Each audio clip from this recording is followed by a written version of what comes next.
Hi, this is Brandon Steele. I will be your presenter for the next couple hours when it comes to the shoulder. I do work with a company called ChiroUp, and the reason I bring that up is a lot of the resources that we're going to use will be a part of ChiroUp.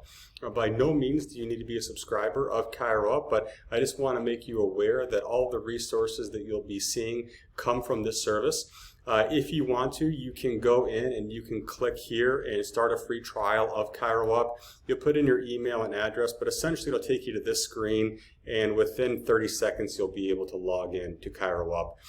The reason I bring that up is all of the actual videos, all of the orthopedic tests, all of the exercises will be a part of this program, so you can use this as a resource at any time. And also, if you want to follow along in the clinical skills tab over here and you click on condition reference, today what we're going to do is we're going to go over a lot of the shoulder conditions, so you can drop down to the shoulder conditions and you can look at all of the information that we're getting to.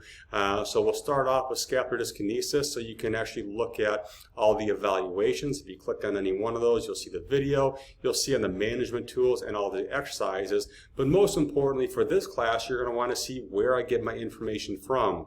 So you can click on Introduction to Etiology and you can see all of the information that we're going to be going over, along with the clinical presentation, all the actual tests. If you click on any one of those, you're going to go ahead and see the videos. And if you have any questions on where any of the information comes from, please note that everything that I talk about in this talk will be evidence-based, so everything has a reference behind it. If you click on the reference section, you can go ahead and see where all those references come from. So you can take a look at all this information on here. It's just a trial, so there's no cost or anything associated with it, but I'll let you follow along with this class in more of an interactive model. Thank you for giving this a chance. This is a 10-hour class. It's going to be exciting, to be honest with you. I've done a lot of online CE, never to this duration.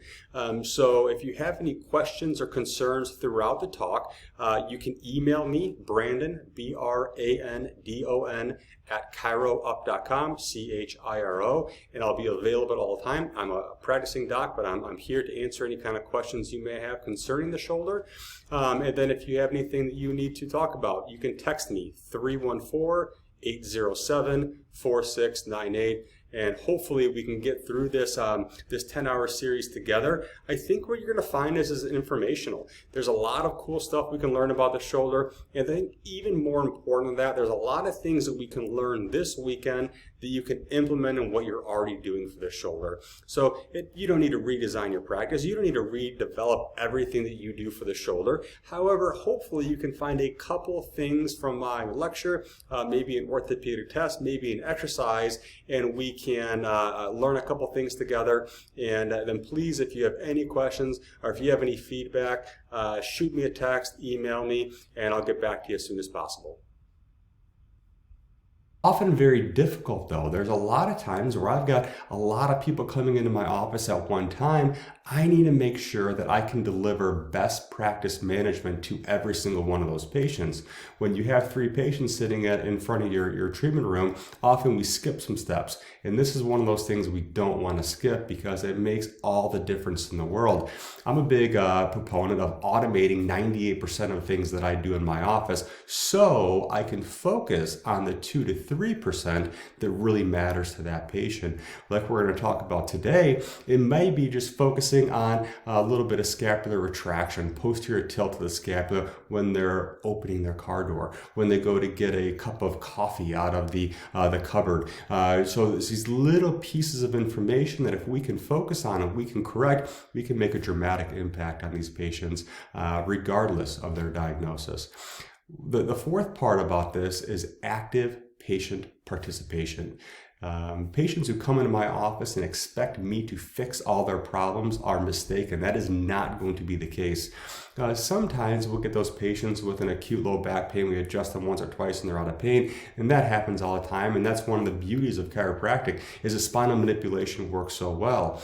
When it comes to the shoulder, spinal manipulation is a big component, and we'll talk about that. However, this is a little bit more of an understanding. We need to explain to the patient that there are things that they're doing to themselves, whether it's the way they sleep, or whether it's their workstation ergonomics, or whether it's their sport or activity activity, they have done a series of things that have led to their diagnosis. It is our job to fix those things, not necessarily passively to the patient, but to actively tell the patient that your hobby, your habit, your posture is creating this issue, that we can use the best techniques in the world. I can have 10 different techniques behind my name, and I've taken all those credentials, but if I don't dig into that patient's life and to find out how these things are happening to begin with, then unfortunately, all those best techniques in the world, the best manipulator, the best directional therapy provider, the best instrument-assisted manipulation provider, or nerve mobilization, those are all phenomenal treatments. However, you have to fix the initial insulting activity. Otherwise, unfortunately, these pains and problems will normally come back. And then what I care about, what I really get excited about in practice, is to measure and improve. If it's important, it's measurable. And we're going to go ahead and measure those things and figure out how we can not only get these people out of their problem, but also how good of a job did I do, and to make sure that we're able to address that in our specific talks, and to tell them, here's what we're looking for, here's how much time it's going to take, and here's the results that I plan on getting with this specific care plan. So the shoulder, I do love the shoulder, and I think that I like the shoulder so much because often a lot of patients will come in with shoulder complaints, and I am what they would say the last step. They've already seen their orthopedist, they've already gone to physical therapy, they've tried massage therapy, and then they've told that to come see the chiropractor. And while that used to be the case, that I got the scraps from everybody else, when you start to treat something and you have a little bit of success with it, then people start to talk. Not only your patients, but also the providers that are referring to you. And I've been very fortunate in my area to be a little bit recognized for the shoulder. And the reason is not because of any kind of extraordinary ability I have. It has to do with talking to the patient and communicating with the patient what's happening and developing a recipe to take some responsibility as a provider to get them out of pain. But I think more importantly, explaining to the patient what's going to happen and what to expect, and all the steps that need to happen for that to take place, whether that's changing the way they sleep, changing the position of their mouse, all the way to doing some active rehab. When it comes to the shoulder, we really have 4 areas that we get excited about as chiropractors, and those are joints and the musculoskeletal system that's associated with that specific complaint. So we of course have the SC joint and the AC joint. While these aren't as cool as some of the other joints that we see in the body, we're going to quickly review those, because there is a big component with scapular dyskinesis and joint dysfunction that can happen at these 2 areas that I think are warrant a little bit of discussion, and most importantly, a little bit of time that we can address as chiropractors to improve that joint mobility. The scapulothoracic joint is obviously the topic that we're going to spend the most time on, and the cool part about that is it's not a normal joint. This is a joint that's going to be exciting because we can actually change the position and the action of that joint, and we can have a dramatic impact on that person's pain or condition within a treatment visit. So that's kind of cool. And then the glenohumeral joint. We will cover the glenohumeral joint today. However, I would highly recommend, if you find this information useful, to dive into impingement syndrome, to dive into rotator cuff syndrome, and to dive into those webinars, so you can really have a good foundation of how the scapulothoracic joint, the AC joint, and the SC joint, when you have issues within those 3, you have the redheaded stepchild as far as the glenohumeral joint that takes the brunt end of dysfunction. It's a joint that's built for mobility. It's built to have to kind of take up the slack of the other ones that aren't maybe moving as well. So that's one thing that I would highly recommend is moving along and seeing about those diagnoses once we're all done with scapular dyskinesis. Now, as far as scapular dyskinesis, like I said, this is an orthopedic diagnosis, and this is something that we need to address. However, there's other things that could be at play. So here are the forms that I use. If you don't have access to these forms, let me know. My email is Brandon, Brandon at ChiroUp.com, and we can of course ship this over to you. And the reason I love these exams is because I created them, and it's for me as far as what I use, but obviously you can play around with them and use them as you'd like. The cool part about this though is that you can start to see in the orthopedic section right here, as you can see the most specific, the most sensitive test for different diagnoses. And as a student and a beginning practitioner, I had 70 exams that I could do on a patient, and I was probably proficient at half of those. Now I'm proficient at probably even less than that. However, only the ones that matter, or at least the ones that I can find some research behind that truly do identify the tissue that's been injured. Now keep in mind with the shoulder, we have a lot of different muscles in the shoulder. As far as the glenohumeral joint into the shoulder blade attached into the spine, there's over 17 across the rotator cuff and also the scapula. So we need to make sure that we can identify those, but sometimes you're going to have some carryover. There's a little bit of overlap where just because you push on the supraspinatus and it hurts, that doesn't mean they're going to have a positive empty can, or they're going to have weakness within one test versus the other. So a lot of times we need to use clinical prediction rules. We need to look at a series of tests. We need to match those with the physical exam, and then also with our history taking to make sure we have a clear story, to make sure that one tissue isn't the only problem. It could be in compensation to something else. So these exams work really well for those kind of conditions. Now, when it comes to scapular dyskinesis, like I said, we're going to talk about the shoulder blade today. However, most of our diagnoses, most of our tissue injury issues happen at the glenohumeral joint.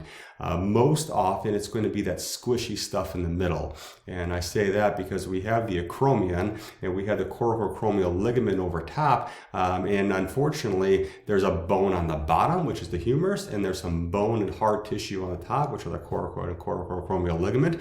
And we have squishy stuff in the middle, and that's going to be our supraspinatus. And also there's a bursa, and there's a labrum, and there's a biceps tendon. There's a bunch of stuff up there.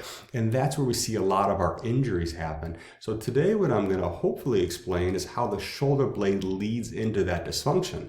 And if we don't correct the shoulder blade, then these things are going to keep on getting pinched, compressed, pulled, and that lead to our painful conditions that we see so frequently in the shoulder. And we're going to go over all these different diagnoses and what we can do about them. Because a simple fact is that when you move the shoulder joint, it's supposed to have some things pulling at it from the bottom, which are mostly our rotator cuff, those stability muscles. And we have things from the top, and those are things like our deltoids, which are much more powerful and pull the humerus upward. And if we have some dysfunction in there, or one of those muscles is not working properly, or just posturally is in the wrong position, then unfortunately it leads to what you see on the top right, which is impingement. And when we have impingement, that's when people come in on a regular basis. Do me a favor right now, just sitting at your desk, and what I want you to do is kind of slouch forward really far and try picking your arm up as high as you can. What you're going to notice is that your range of motion isn't great. And when your range of motion isn't great, something is limiting that. And with our posture like this, we're going to pick up our arm. I can only go maybe that high. I get a little better posture. I retract my chin, and now I pick up my arm, and it's a lot easier. So just by doing this, I'm creating impingement. The question is not, do you create impingement or not? The question is it painful or not? Because if it's painful, now I've actually have tissue that's hypersensitive. It's been overused, it's been overworked, and I'm creating that discomfort in that area. So we all impinge this area no matter what at certain ranges of motion. The question is how many variables are related to that? Sometimes it is posture, like you just showed. If I did this and I picked my arm up, I can only get maybe 60 degrees of shoulder flexion before I create impingement in that position. What happens if I'm up here in perfect posture? Well, now I can go to 180 degrees and create no impingement before I start to feel some stiffness in there. So there's a lot of confounding variables. However, the cool part about that is that's all the stuff that we address in our practice every single day. One thing that I've been, I think that is tremendous is just showing a patient how they can help themselves when it comes to impingement syndrome. What you can see here from, this is a blog that we did, but just teaching posterior tilt where I bring our shoulder blade back and down is if you watch my finger, as you do that and you posterior tilt your scapula, you're moving the position of the shoulder. Now, it's not that it moves and it stays there, but this is a strategy to help offload the things that are getting pinched. So by moving the shoulder blade, we're actually changing the mechanics of the glenohumeral joint. Some people may argue the scapula doesn't matter. There's enough research to show that scapular dyskinesis is present in nearly all the population, and I would say that's probably right. However, it is one of the biggest players when it comes to a predisposing factor for impingement syndrome, and something as simple as teaching posterior tilt will help somebody get out of that pain or that problem, at least throughout the duration of that painful condition. So we really need to focus on how we can help these people get out of pain quickly. Going into the actual orthopedic diagnosis is that this is not a painful condition. So while we will have problems in the rotator cuff due to scapular dyskinesis, we can't infer the other. And we need to make sure that we understand that these lesions, these problems are usually happening due to a common problem being scapular dyskinesis, which is most importantly a functional problem, a functional issue, and the shoulder is not one for stability. In fact, if you look at most joints, they need mobility. In the spine, I think the TMJ and also the shoulder are two joints that really don't need more mobility, at least in the long run. They may need some isolated improvements in mobility, most notably internal rotation is one of the biggest ones lost. However, this is not a joint that needs some crazy manipulation and mobilizations to just improve global mobility. In fact, it needs things to stabilize it. We are very good as humans of finding ways to make things happen. Meaning little Betsy here, if you look at her, she's probably not able to sit properly. So she wants to sit and play with her doll, so you can see here, and she's found another way to stabilize her body, which is a W sit. Now it's not as efficient and it may cause bony problems later, like you can see in the top right with some femoral anteversion. Forcing your body in a certain position all the time can actually lead to structural changes. However, we need to take a look at little Betsy here and we need to correct that functional problem early. And if we don't, then that functional problem can lead to a structural condition which can haunt her for a long period of time. And that's the same thing that happens in the shoulder. If you look at baseball players, any kind of a baseball player that has gone through club sports that we have now today and gone through high school and college sports before they were skeleton mature, that those kids actually have structural changes to their glenoid. Is that to get the full layback position of the shoulder requires some excess motion there, and their structure of their shoulder is actually changed to allow that to happen. Whether that's good or bad, I'm not here to make that determination. However, if you look at the way people develop, they will develop to get them to do whatever it is that they want to do, whether it's play baseball or sit, better. So we need to make sure we take a close look at that, because that's going to really determine what's going to happen with that person. All these people need to have better stability, and we're just going to talk about the shoulder today, but stability is not one of those things that you just need big, strong muscles. It's not one of those things that you can just have a significant condition, or they can just have the ligaments and the muscles. Everything is orthopedically sound, but they also need to have an idea on how to make that happen. That's our brain. Our brain tells us how to throw a baseball. Our brain tells us how to sit.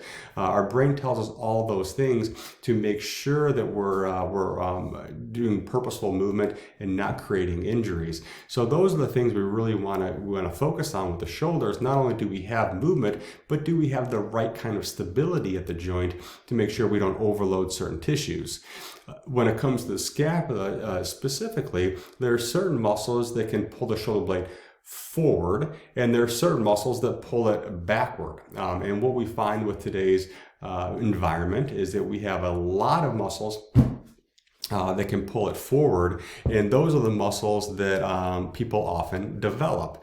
So if you look at a lot of our patients, we're going to see overdevelopment of the biceps, the pectoralis, the pec minor, the pec major, and those are the muscles that, of course, we on the front part of our body that can really pull the shoulder blade forward and create a little bit of upward rotation and abduction from the spine. The muscles that pull it backward would be the serratus anterior, middle, and lower trap. Those are the muscles that are often weak with scapular dyskinesis and dysfunctional and not allowing that shoulder blade to be pulled backward. So we want to make sure that we have excellent joint centration when it comes to all these different motions, which is dependent on having accurate muscle stability. So if we're going to be able to share load throughout the entire body, we need to make sure every muscle is accounted for. If we look at a typical joint, let's look at our finger so you can see it often. Everybody do this for me and just bend your finger back and forth like this. I can probably do this all day long and not create any injuries. However, what would happen if I were just to take the same finger and I was going to pull at it and I was going to go from the side and now try to bend it back and forth? That'd be the same thing that if I had muscles that were a little too tight on one side of the joint or loose on the other side. Is that now you're going to create some aberrant stresses within that joint. Now, whether it was the muscle, whether it was the ligament, whether it was the joint, whether it was the capsule, that's dependent on a lot of things, including age and other developmental issues, but you need to find out what happened to that patient.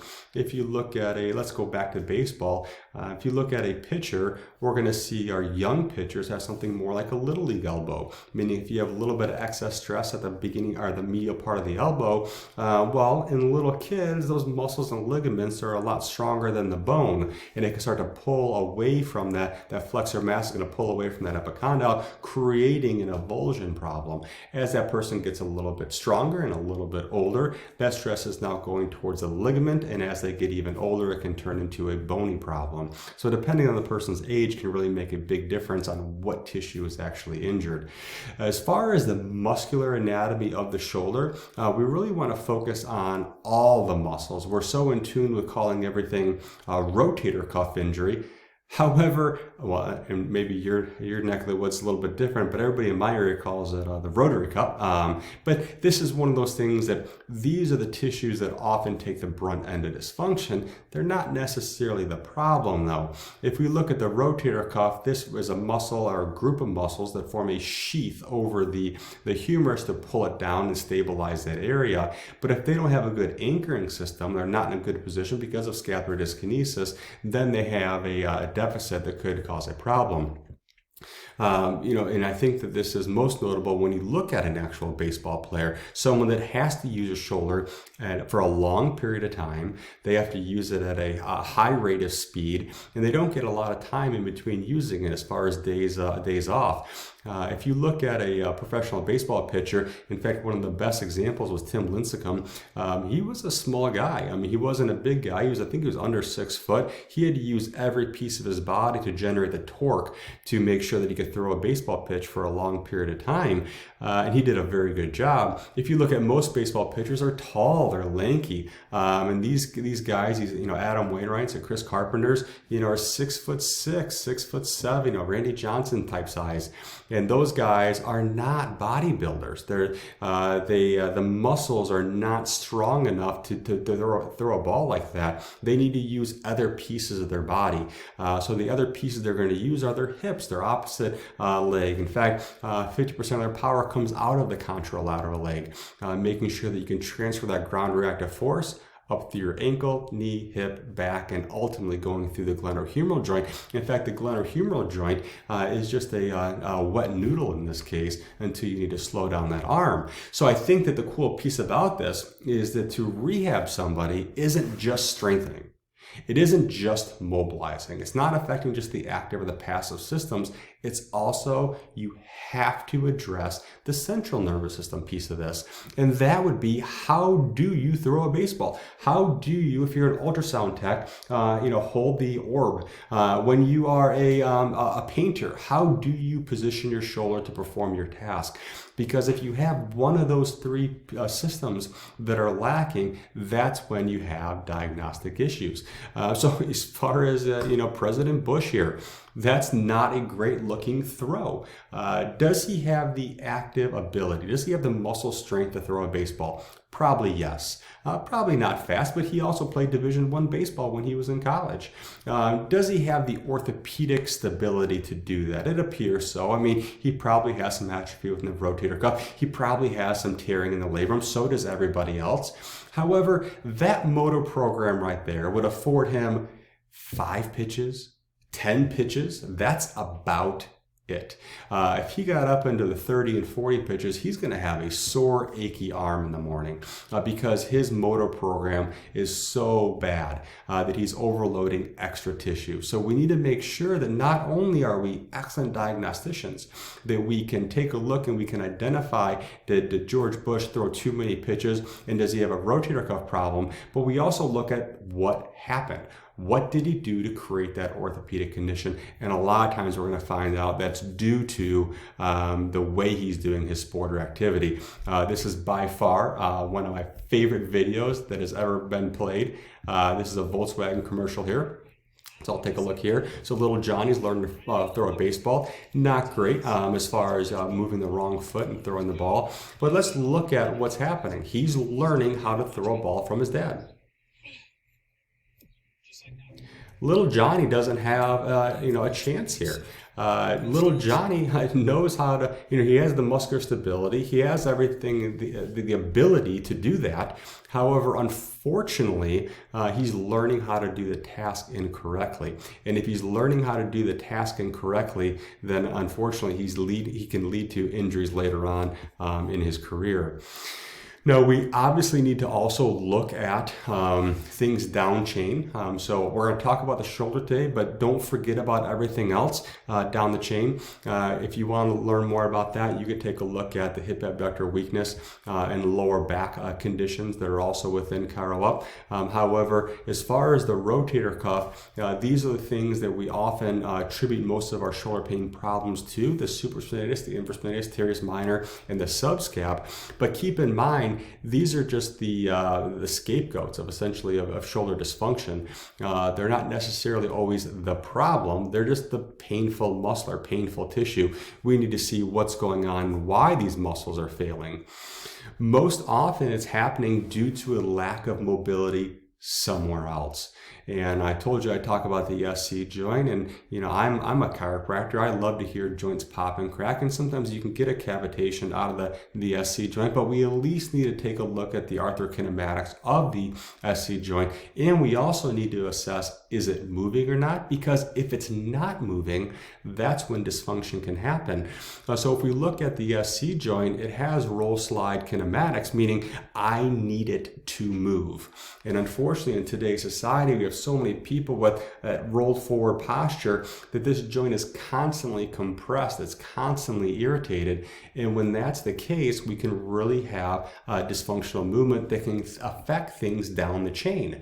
So do you assess for that? I think the answer should be yes. I'm a big believer in getting everything to move, making sure they at least have the available range of motion, because if they don't, then problems can happen.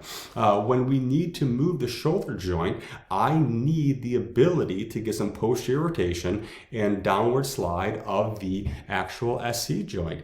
So are we assessing that? Are we addressing it? And I think that what this slide is going to show you is that all of our first rib and clavicle issues, our clavicle motions, are necessary for shoulder elevation, like you see here. And if you're not getting motion here, or your first rib and clavicle are stuck and not moving well, then you're going to have to make up for that range of motion somewhere else. And that's where the glenohumeral joint comes into play, and the rotator cuff muscles. So we need to make sure this joint is moving properly. Otherwise, down chain things are going to happen. So we really want to make sure that we address that, in our exam, and then also correct it with our treatment if we're not seeing that. When do most shoulder pains happen? It's not when your arm's down to the side. It's when somebody starts to pick their arm up. In fact, if I was to have a patient that would come in and say, this really hurts. Oh man, this feels a lot better. When my arm's up here, it feels a ton better. Is that thoracic outlet syndrome? Is that a shoulder issue? Is that a rotator cuff tear? No, we never see someone pick their arm up and say it feels better. But people, when they pick their arm up and it feels better, that's more of a cervical type dysfunction, an arm abduction sign, a Bacodi sign. When people pick their arm up and it hurts worse, that's when we're really leading into our shoulder diagnosis. So we know the clavicle and the SC joint are at least involved in that range of motion. The same thing with retraction and protraction. So retraction is bringing the shoulder blades back, protraction is coming forward. And where do most of our patients live? They live in this position, a rolled forward position.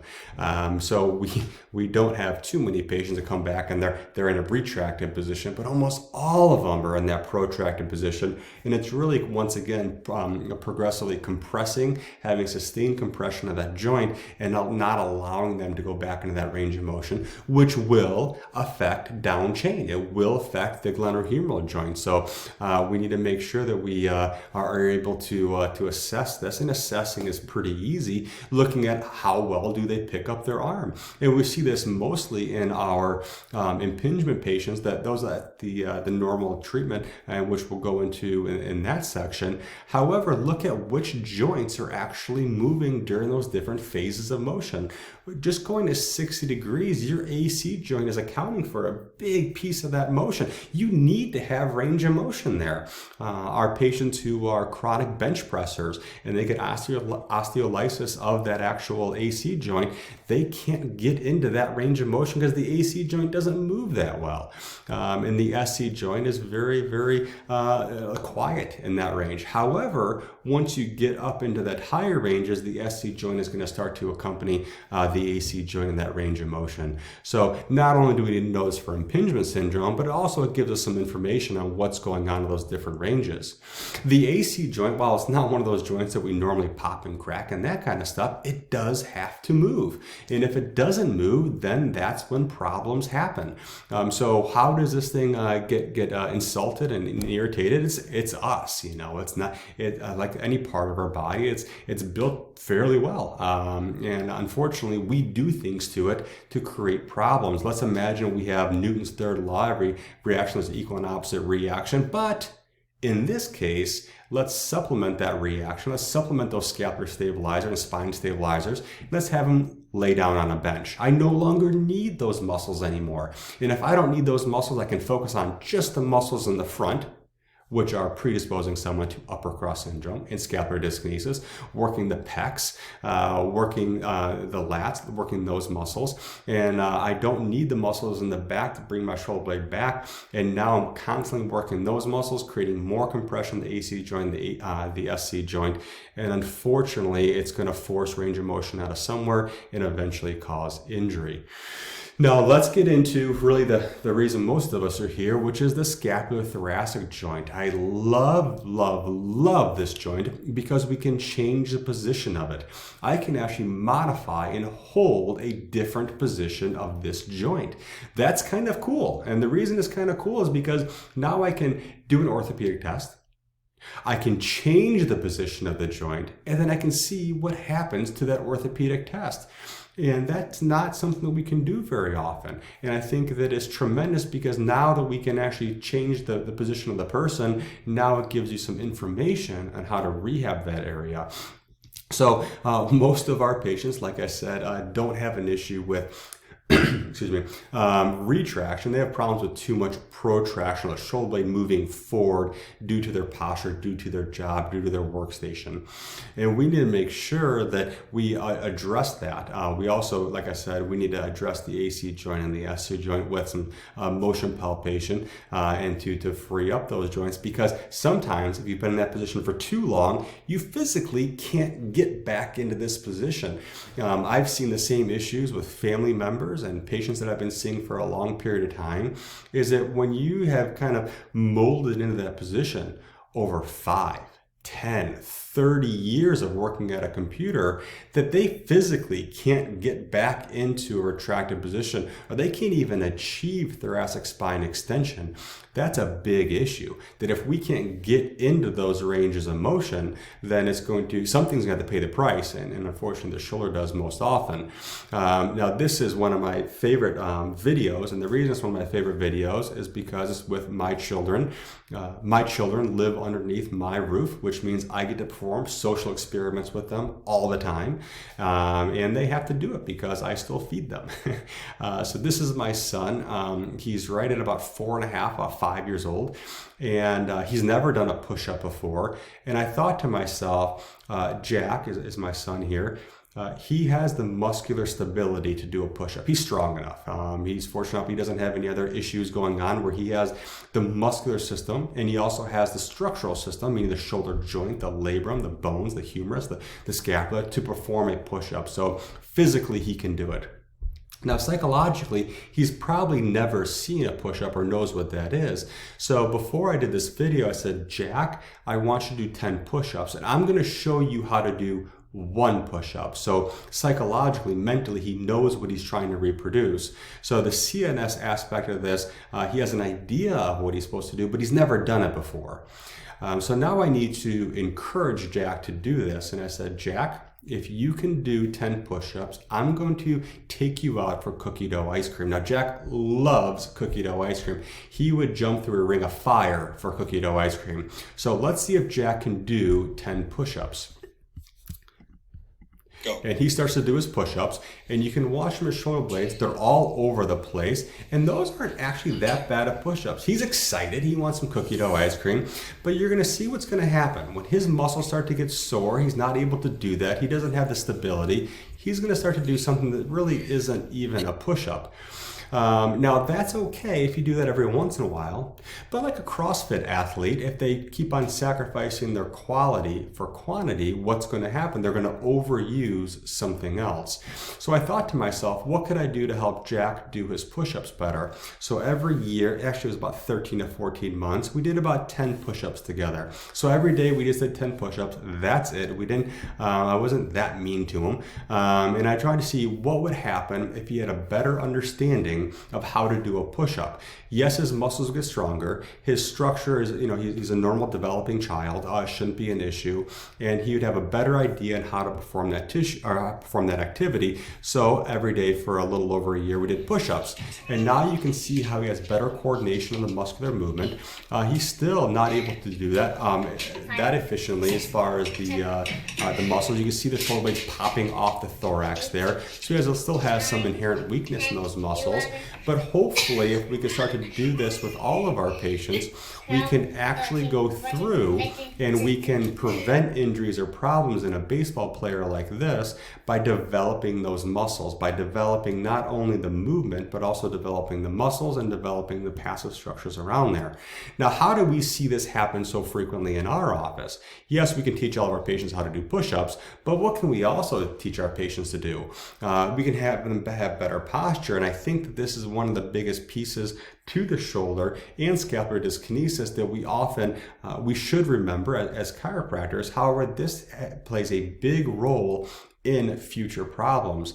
In fact, there was a great paper that came out looking at rotator cuff tears and asymptomatic tears, and they found that based on the person's posture, they could actually infer, do they have a rotator cuff tear? That's actually quite crazy when you think about it, that people who have an ideal posture and above 65 years old, meaning posture B on here, have about a 2.7% chance of having an asymptomatic rotator cuff tear. These are people that have taken care of themselves, that know the importance of good posture, and are obviously probably still practicing some kind of sport activity, some kind of exercise. The people that have a very lazy posture, a sway back posture, a hyperkyphosis like you're going to see in A, they have between a 50 and 70% chance of having a rotator cuff tear that is asymptomatic. So people that put themselves into those positions and have a very sedentary lifestyle are putting their rotator cuff at risk. Now, we have to make sure that we don't take this kind of deductive reasoning throughout our entire, related to every patient. If A equals B and B equals C, that doesn't mean that A always equals C. That's our causations versus correlation. It doesn't mean that we have to correct people's posture. Just because we see these things happen. I see number A walk into my office, he's 55 years old. The chances of me correcting his posture within 3 weeks is nil. I'm not going to be able to fix that. But can I get his pain to go away?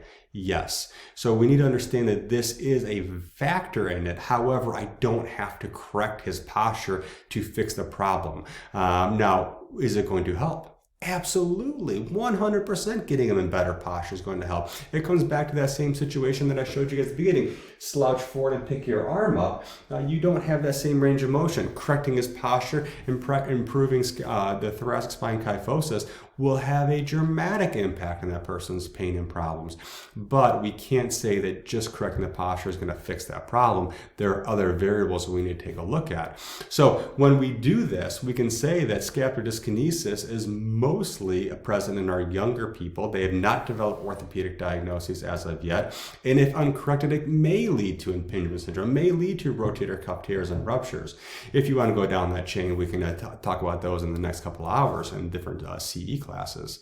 But we need to make sure that when we are working with the shoulder, that we can see the things down the line. Meaning, if I have somebody with a labral tear, a rotator cuff tear, a thoracic outlet syndrome, I need to also address the beginning pieces of that, which is scapular dyskinesis. A similar case like right here with Laura. Laura should see there's a trend. If Laura doesn't see there's a trend, you're going to see in the next couple of months her name crossed off in the next person on the line. And the thing that we're going to talk about is scapular dyskinesis. This is the biggest piece of the puzzle. This is Fergal Smith, a professional surfer, going through a tube, going through a water with a bottom, which he's surfing on, and a top, which is the top of the wave. And there's a great white shark in there. That great white shark is scapular dyskinesis. It's the variable. It's the variable that can cause a bunch of bad things to happen. And those bad things are the squishy stuff in the middle, that bursa, the supraspinatus, the labrum, the biceps tendon, the actual joint. So looking at everything that could happen in there is dependent on this range of motion and what you do with that range of motion. Now, I'm not somebody that wants to sit there with a goniometer, and I'm not going to check every single person's degrees of range of motion for the most part. You're looking for elephants in the room. You're looking for, man, that just doesn't look right.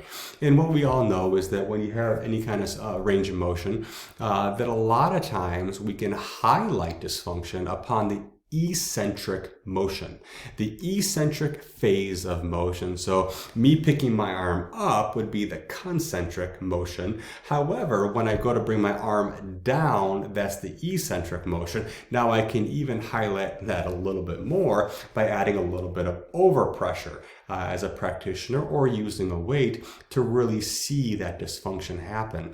If you look at a volleyball player or a soccer player and you have them jump up and down, or even land from an elevated surface, that deceleration of how they land will normally show their dysfunction, will normally show, do their knees dive into valgosity? Do their knees go before their toes? Are they setting themselves up for an ACL injury or collateral ligament injury or meniscus injury? So we can also do the same thing in the shoulder, as we can force a little bit of eccentric loading to see how the shoulder moves. And we're going to go into that with the orthopedic section here. Now, just upon visual inspection, we can also see the shoulder demonstrates an actual change in position. Our thorax is a barrel, and if I'm pulling at it and I'm pulling forward like this, you can imagine that as I do that, the shoulder blade is rocking off that barrel. And what happens with that is you'll get some scapular malposition. That scapula is going to actually start to migrate, and it's going to abduct from the actual spine. When it does that and you pull forward, the bottom piece of that scapula is going to stick out like you see here. And they're also going to have some tenderness in what's pulling forward. So what attacks attaches to that coracoid, the biceps. Those muscles that are overdeveloped, pulling the shoulder blade forward, and they're constantly chronically overly active, which is causing that tenderness. So those are things that can happen in scapular dyskinesis. And what we see is this characteristic pattern. And that pattern is these muscles in the front are constantly overactive. The muscles in the back, the lower trapez serratus anterior, are constantly being pulled and aren't being used as much. So they're going to become less active. So we're finding weakness in those muscles versus tightness in the muscles in the front. All things that we can, of course, address and hopefully correct in our office.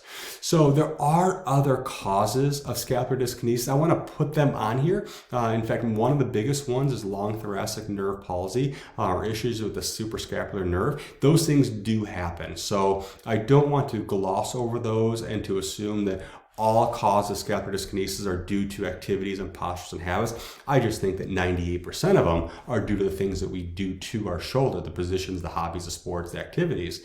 But there are other causes, including cervical radiculopathies and different kinds of peripheral neuropathies. The main difference in that, and I've had these people, is that they just don't have it there. Meaning you can tell them to retract their scapula, you can tell them to posterior tilt their scapula, you can have them do a quadruped rock test, and that shoulder blade, you can just grab it. It's not even attached to the thorax, meaning they just don't have the ability to contract those muscles. That's indicative of a more serious condition. And then, of course, if there's any kind of trauma associated with it or a long-standing dysfunction, imaging may be necessary to rule out those more sinister causes. But most importantly, this is something they're doing to themselves. This is not something that it needs or warrants any kind of future imaging, because it's normally not a painful condition.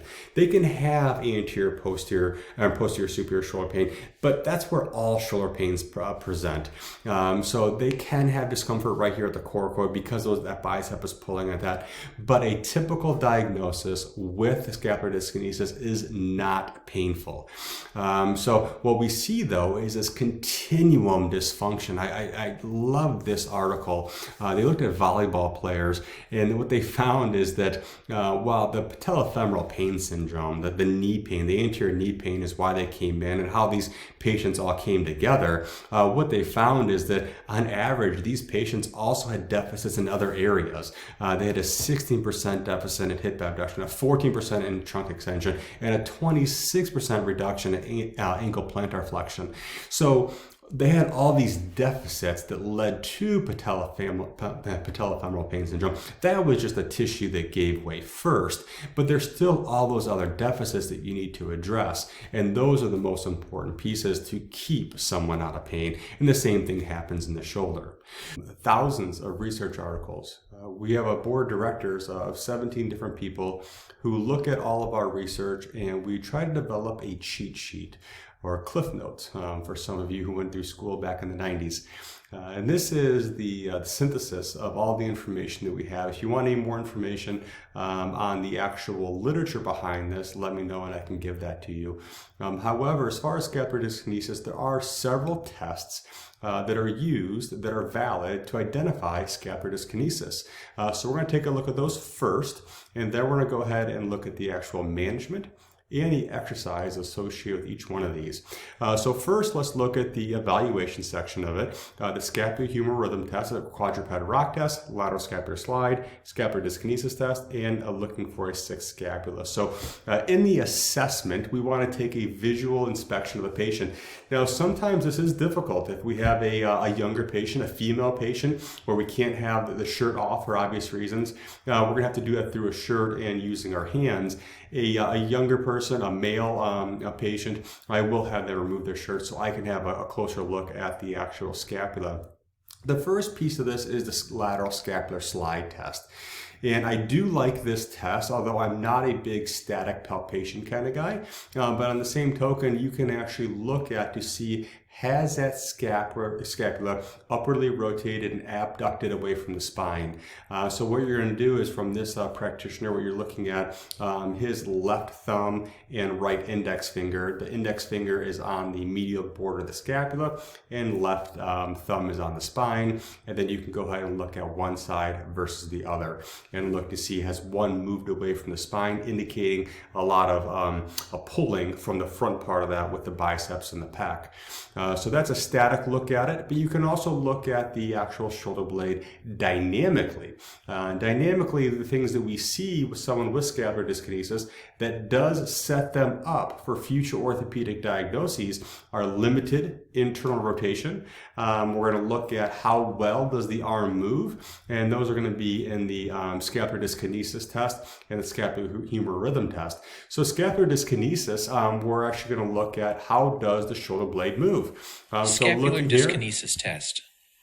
This test involves visual assessment of a patient performing weighted shoulder flexion and abduction. The presence of winging or dysrhythmia defines scapular dyskinesis.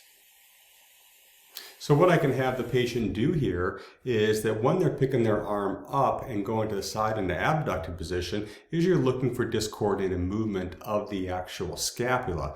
And we'll see it move away from the spine, we'll see it shudder back and forth. What I'll do a lot of times with my patients is I'll have them up in that position and I'm to the side of them, and as they bring their arm down, I'm actually pushing down on it. So as I push down on it, they're resisting. They're not just letting their arm be loose, but I'm actually testing the arm with some eccentric load on it. This allows me the ability to perform the test. I don't need any kind of weights, and I can have my other hand on their scapula to feel for what it's doing at the same time. And I would, of course, test this on both sides. With our student athletes and our other athletes, you're going to see a lot of scapular dyskinesis on one side versus the other. We can also look at the quadruped rock test. When you do the quadruped rock test, you're looking for, is that shoulder blade popping off the spine? So when they're doing this, I'm going forward and backward. And as I do this, I'm looking to see, is the shoulder blade popping off the spine? And I can go side to side. A lot of times patients can now see this happening. I have to be honest with you, this test is probably my favorite with my high school and college athletes. And the reason is because as I can perform this, the parent is usually next to me in the room. And I can show them how their son or daughter's scapula is coming off the spine, and they can see the actual issue firsthand, which can go a long way in improving compliance of that specific patient, or sometimes more difficult, compliance of the actual parent. So quadruped rock test is a great way to look for any kind of winging of the scapula. So that's it. We're going to look, can we eccentrically load the scapula, and what happens is it wing, does it pop off the actual thorax? We can do the scapular slide test and look, had there been some structural changes. We can look for some inferior pole of the scapula popping off the spine as far as our sixth scapula, one of the signs of a sixth scapula. And then we can look at the quadruped rock test. All things are very easy to do and should take seconds to maybe a minute to perform all of those. Now, scapular dyskinesis is not a painful condition, meaning that patients aren't going to normally present. In fact, I've never had a patient present and say, hey, I've got some scapular dyskinesis, can you fix it? That doesn't happen that often. So are we going to treat something that's not painful? I would still say yes, but normally we don't have that opportunity. Most of the times the patient's not going to come in unless they have pain. So management tools are there. And as we peel back the onion of shoulder dysfunctions, dyskinesis is the last piece of that onion that we need to fix. So these things are useful, but what you're going to see most often is these things that you're seeing right here are going to be the same treatment management tools that we're going to use for impingement and rotator cuff syndrome, which you can see in those future webinars. If we get into soft tissue manipulation, I'm a big soft tissue manipulation kind of guy. Manipulation, advice, ADL modification, exercise, All those things need to be merged into one when we're treating a specific patient. With these videos, what you're going to see is that we have the X's on there are the spots where you normally find some trigger points in there. And then we're also going to have the muscle drawn in. And this is just for the schools that use ChiroUp. So don't take offense to that. We know you know where the bicep is. So you're going to go ahead and look at the different spots where you can do any kind of ischemic compression. But then as they go through a specific range of motion, you can see exactly where that tissue is. Now in a long muscle like this, you can do some movement stripping where you're taking the muscle from a shortened position to an elongated position, taking a couple swipes of that to elongate that tissue and decrease the sensitization of that tissue. You can also use contract relax stretches where they're going to push into your hand for a couple seconds, relax, and then go a little bit further. Just as long as you do a manual therapy, that's the most important piece of this entire puzzle. Helps desensitize tissue, lets them know they can get into a range of motion they didn't think they could get into before that. As far as the pec minor and pec major, these are also areas of hypertonicity and tension that we want to address. So looking at the pec minor, that's a deep structure, so it takes a little bit of digging down to get down into that tissue. When you do bring the arm all the way back up, you can protract the scapula, and then as you bring it back, you can retract the scapula to get the full range of motion of this joint. And remember, this is a pretty deep structure. You can dig in there. I always have my patients lying down when it's this kind of a big, deep muscle, because if they're sitting, then you're going to be fighting those postural muscles. You got to dig through muscles that have to be active to have that person be upright. So lying down helps. Obviously, being a male helps, but you can't predict that as far as who's going to walk in your office. Working with the upper trapezius, this is one of those things that you can really wear out your thumbs with. Unfortunately, a lot of people have issues with the upper trapezius. Now, I'm not saying that I don't treat it. I just don't treat it that frequently because so many people have issues here. So you can do some movement stripping, bringing the head back into ipsilateral, lateral flexion and extension and going all the way through flexion. That works well, but your thumbs would often get tired. I do something like this, be more of a contract, relax stretch, where she's pushing her head back into my hand, and then I gently go further into flexion as she relaxes. And then the most important piece that I think there is doing some scapular mobilization. Scapular mobilization. So really working on mobilizing scapula with the shoulder in a safe position. The clinician supports the patient's arm and stabilizes their shoulder. Mobilization is performed by grasping the patient's scapula and progressively moving it in superior, inferior, and lateral directions to include movements of rotation and distraction from the thorax. So what you'll see there is not only am I moving a shoulder blade into abduction and upward rotation, but also bringing it back into retraction. That people get very good at doing what they want to do on a daily basis. Our job is just to get them back to moving as much as possible. A lot of times that'll be moving it back into retraction. Sometimes it's moving actually up into upward rotation. And it's really dependent on the patient and their situation. The cool piece about that, though, is what you'll see in the impingement syndrome lecture is that we actually exploit that knowledge as far as do they have an inability to move the scapula, or is the scapula not moving at all? And when you can find out that information, it's one of those key variables that will affect your treatment and your patient's success in that case. So as far as the exercise that I'm going to use for scapular dyskinesis, it's pretty simple, pretty basic when it comes to the options that we have out there. And I think that I like to keep things simple. I like 2, 3, maybe 4 exercises for the most compliant patients, but that's really about it that I can do with patients, because unfortunately, once you get too many, then they really don't do any of them. The first one is learning how to use the scapula. This sounds easy, but I gotta be honest with you. This is one of the most difficult pieces of the puzzle, is actually teaching the patient where those muscles are, where that serratus anterior is, where that lower to middle trap is. And I encourage each one of you, as long as not too many people around you, try this exercise, because this is one of those exercises that sounds easy, but until you really do it for yourself, you kind of understand all the muscles that will be active. So let's go ahead and look at the video first, and then we're all going to do it together. So what you can see here, she's bringing her arms back, and now she's in a T position, and then she bends her elbows for a W position, bringing the elbows further behind the body, and then for the L, she's bringing her hands even further behind her body, and she can't get back that far. That's as far as she can get, and you can see the muscles in the shoulder blades really active with her. But if you watch me go ahead and do this, what you're going to see is I bring my arms up, and when I do that, I'm even going to bring them behind my body. So that'd be the Y position. As I move to the T position, I'm bringing them down to a T. But as I do that, what you can see is I'm actually bringing them behind my body even further. When I go into a W, I'm going to bring my elbows even further behind my body. And then I'll bring my hands to 90 degrees and my hands even further back. And you can really get all the scapular stabilizers when you're doing that specific exercise. And a lot of your patients will feel a lot of soreness and even sometimes a little bit of a spasm in those muscles because they're not used to being used. So something to consider with that exercise. The next one is probably my favorite because it makes me a little more lazy and it doesn't make me stretch the traps out as much. Not that I don't want to neglect that area. However, unfortunately, there's a lot of patients with issues in the traps, and this is something they can do from their house.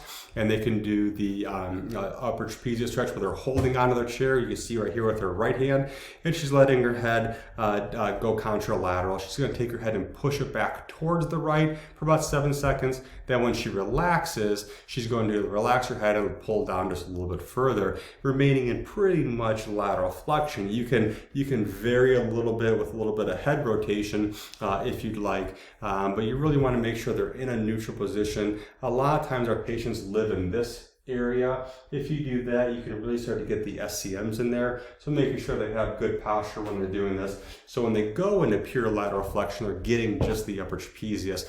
But this is a great stretch they can do from home or at work when they're having their pains or their problems.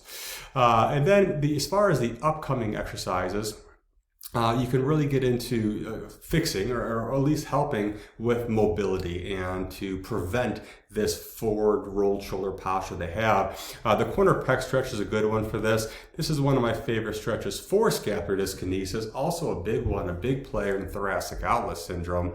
One of my other favorite diagnoses when it comes to shoulder, often underdiagnosed.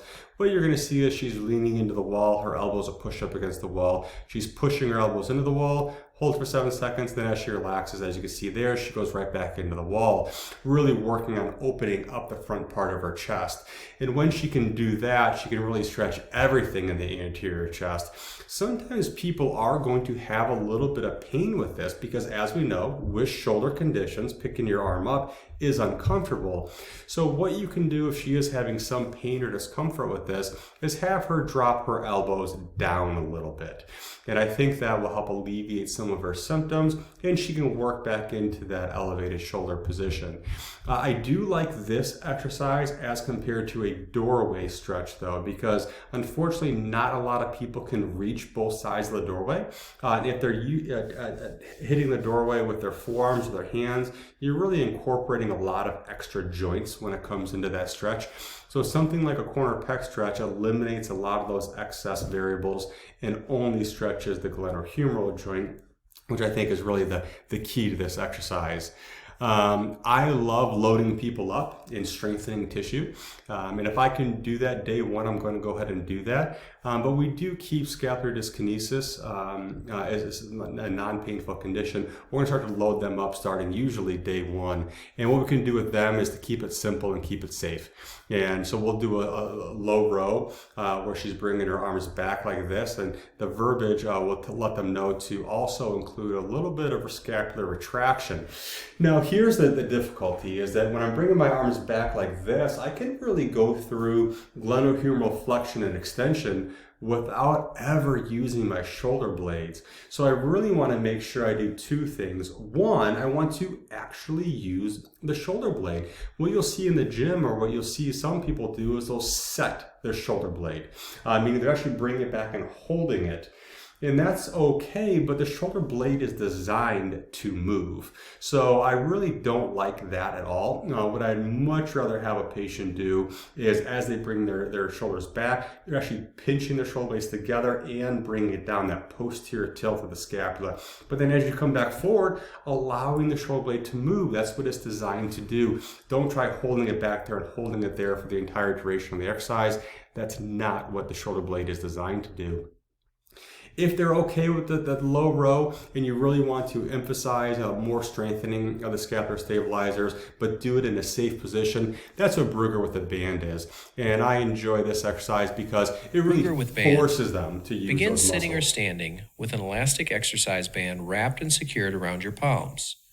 Begin with your arms at your side, elbows bent, forearms pointing forward, palms down. Move your hands apart from each other to maximally stretch the band, while simultaneously rotating your palms up, straightening your arms, and pinching your shoulder blades together as your hands move behind your hips.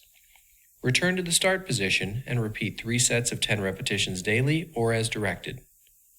And if you would go ahead and do this by yourself once you have a band, that supination of the hands and rolling the arms out really activates those muscles quite well.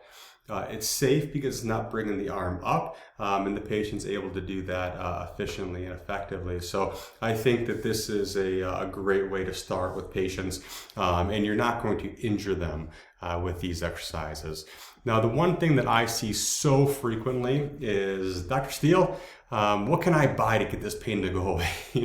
What injection, what pill, what thing can Amazon deliver to my house to alleviate my symptoms? And while I do appreciate that, I think I live in that same world.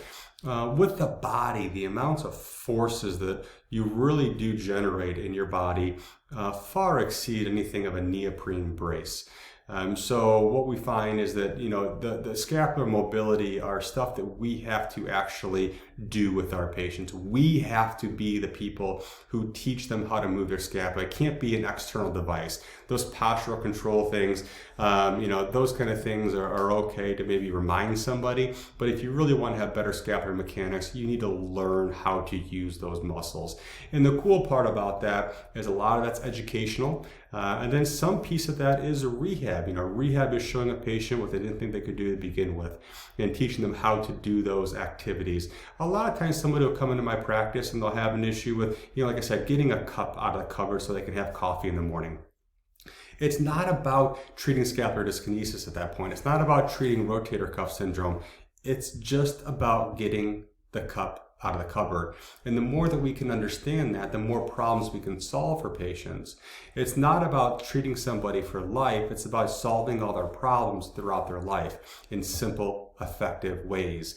Scapular dyskinesis lends into that system really quite well because there are strategies that you can use, whether you're at work or whether you're getting that cup out of the cupboard, to alleviate those symptoms. And it's not going to be a garment you have to put on every single day.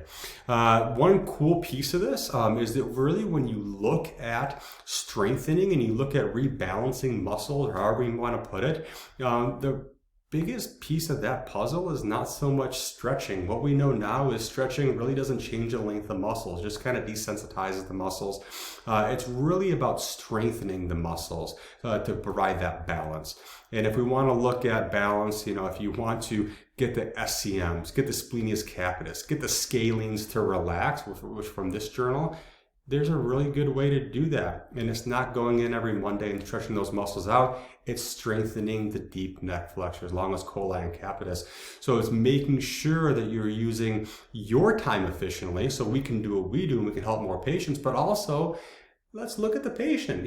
What's the most effective strategy to get them out of pain? And it's not you stretching their muscles out all the time. It's actually going in and strengthening some other muscles. And you'll see that with the anterior impingement protocol is working on strengthening these muscles. And the same thing for upper cross syndrome, or really for any kind of cervical dysfunction. We work on strengthening the front muscles. And it works really well to rebalance everything.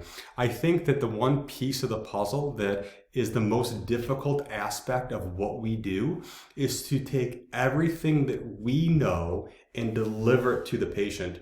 And we all think that we're great at that, but unfortunately, patients can only retain so much information. So make sure you're giving your patients some kind of patient information, some education, some resources, so that they can understand their condition just as well as you do, which they're not a doctor.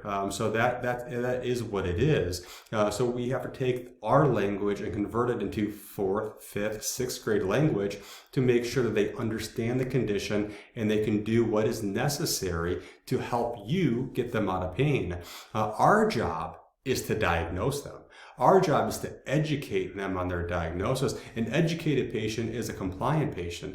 So we have to make sure that our educational materials use the same verbiage, the same style, the same exercises that we're truly going to use. Don't just get something off the shelf that now, that this person has 3 phases of degeneration. If you're not x-raying your patients, make sure that your education matches what you're actually doing in your office. And I think that when you can do that, the patient will become an active participant by nature, be saying, you know what, this is a problem that I've created and I need to go ahead and fix it. Now, the last piece of this puzzle for all of these conditions is to make the patient self-aware of that specific condition. It's just, there's all this pressure, and sometimes it feels like it's right up on me and I can just feel it, like literally feel it in my head, and it's relentless, and I don't know if it's going to stop. I mean, that's the thing that scares me the most, is that I don't know if it's ever going to stop. Yeah. Well, you do have a nail in your head. It is not about the nail.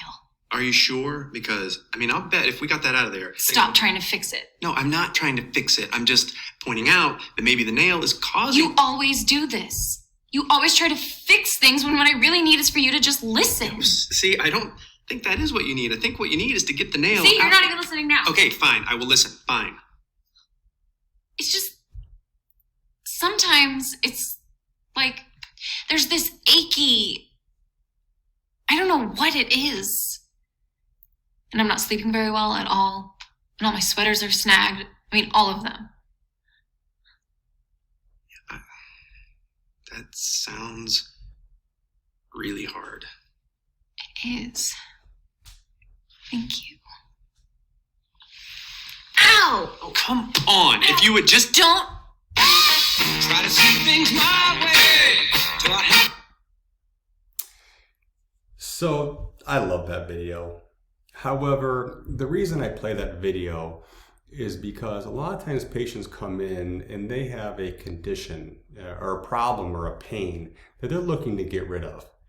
And if we have the 3 things that we correct in our office, we manipulate joints and we stretch out soft tissue and we provide rehab, patients don't care about that. They don't care about where you went to school or your techniques that you do. They don't care about any of those things. They care about getting the cup out of the cupboard. They care about playing baseball without having elbow pain. So please make sure you understand that words matter.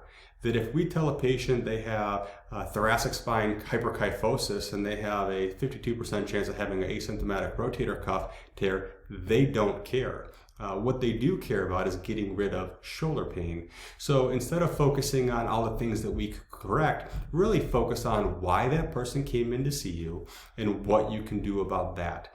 When it comes in the long run, as far as phase 2, phase 3 rehabilitation, or it comes into long-term management of that specific patient or that condition, then you can talk about those things. But make sure you stay in your lane just as much as you appreciate your patient staying in their lane and understanding what they're paying you to do, and making sure that you're attacking those short-term goals and making sure you can fix those problems. When you can do that on a regular basis, you can make a dramatic impact on that patient's life, and also that does well for your practice. Patients will get to associate your name with quick, efficient results.